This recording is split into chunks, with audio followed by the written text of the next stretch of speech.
les oiseaux.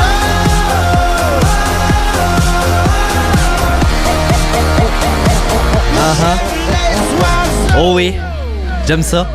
Avec un oiseau sur ton chandail. Il s'agit d'un moucherol à côté olive. Un quoi? Un moucherol à côté olive. Un moucherol. Oui, ça mange des bébites. Est-ce que c'est bien gros? C'est gros comme... entre un merle d'Amérique et une mésange à tête noire. Ah, ça m'en dit beaucoup. Ah oui, je sais. Plus petit qu'une corneille. Bon. Chronique J'aime les oiseaux, oui. Tout juste avant de partir pour le week-end de Pâques. Oui.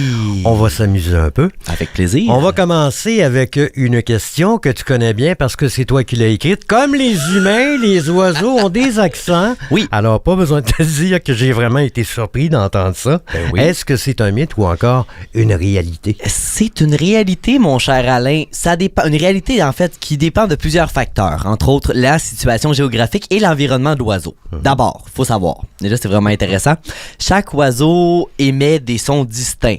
Chant, cri, cri d'alarme, cri et chant en vol, cri de juvénile, des bruits d'ailes en vol, et on peut même parfois parler, dépendamment des espèces, de bruits de bec, de sifflement et de cris prolongés. Donc, il y en a qui sont doux, qui sont calmes, qui sont bien zen, puis d'autres qui s'énervent. Il y en a qui sont sur le nerf. Sont sur le gros nerf. Oui, c'est ça. Puis, tu sais, chaque bruit a son utilité, chaque son. Cri d'alarme, donc, pour alarmer les proches, si on peut dire ainsi, là, qu'il y a un rapace ou un alerter prédateur. la meute. Exactement. Il y a un problème, il y a un danger. Il y a un danger, un rapace, un faucon. Puis papa s'occupe de tout. Et voilà, il y a aussi des cris de quémandage, donc quand les jeunes demandent à manger.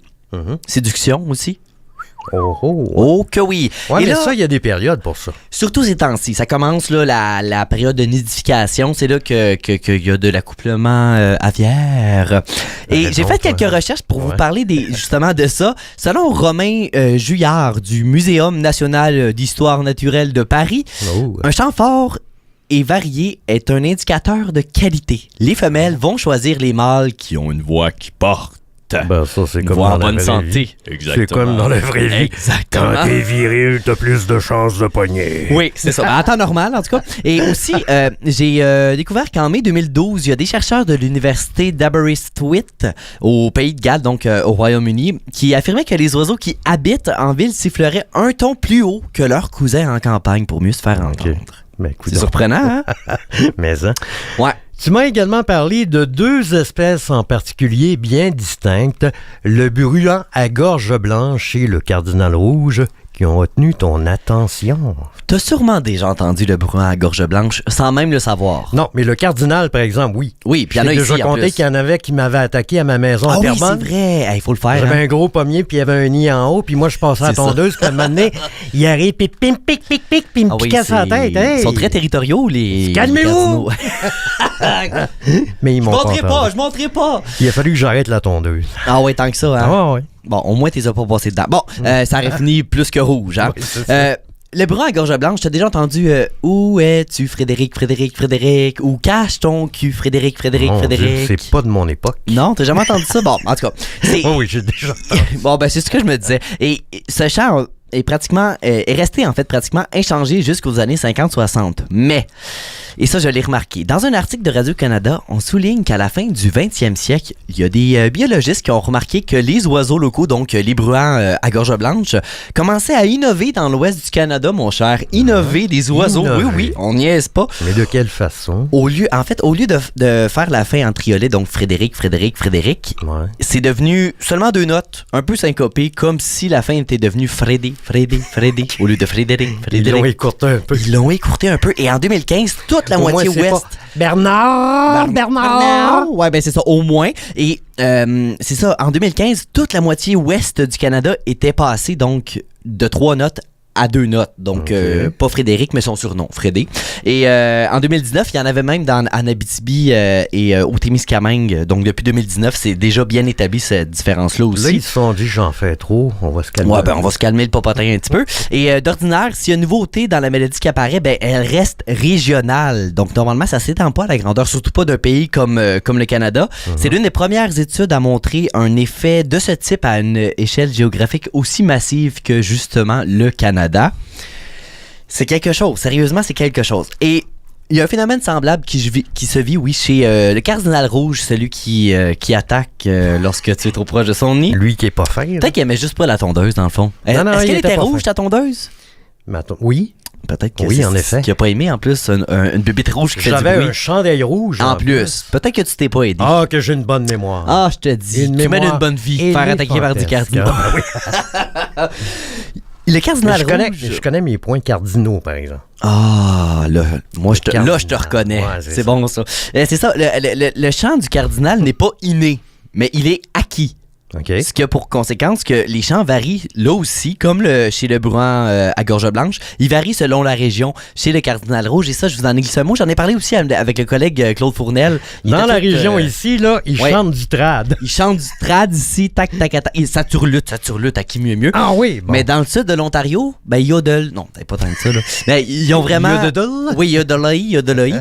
Dans l'ouest, en fait, dans le sud de l'Ontario, ils ont vraiment un chant différent. Assez que, c'est là que je vais passer mes vacances pour observer les oiseaux, justement. Ouais. Puis, des fois, c'était à s'y méprendre. Je ne penserais même pas que c'est un cardinal rouge, tandis que c'est le cas. Mm-hmm. Puis, on est habitué ici, à entendre 8, 8, 8, 8, Fait 8. que là, t'es en train de me dire qu'à chacune des fois, même si tu connais les cardinals, oui, tu découvres autre chose. Ben oui, parce qu'ils font pas ils ont pas la même sonorité. Tu sais, la voix d'un oiseau reste semblable. Des fois, il y en a qui ont un petit mal de gorge, on dirait, là.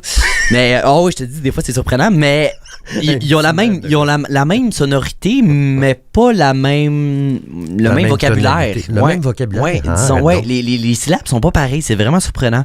Je vous invite à aller voir, d'ailleurs, sur ebird.com, .org, vous allez avoir sélectionné espèce par espèce, vous allez trouver les chants, là, Mais là, toi, écoutables. le vocabulaire des oiseaux, tu te débrouilles avec ça? Ben, je sais, par exemple, évidemment, je sais différencier un chant d'un cri d'alarme, d'un cri régulier. T'as pas entendu le mien? Non, je sais pas si je veux l'entendre, dans le fond. Mais tu sais, un maire de l'Amérique, par exemple, là, il chante. On l'entend chanter. C'est lui que t'aimes pas entendre chanter le matin, là, parce qu'il est trop de bonheur sur le piton. Là. Okay, ouais. Mais quand il fait un cri d'alarme, c'est vraiment strident.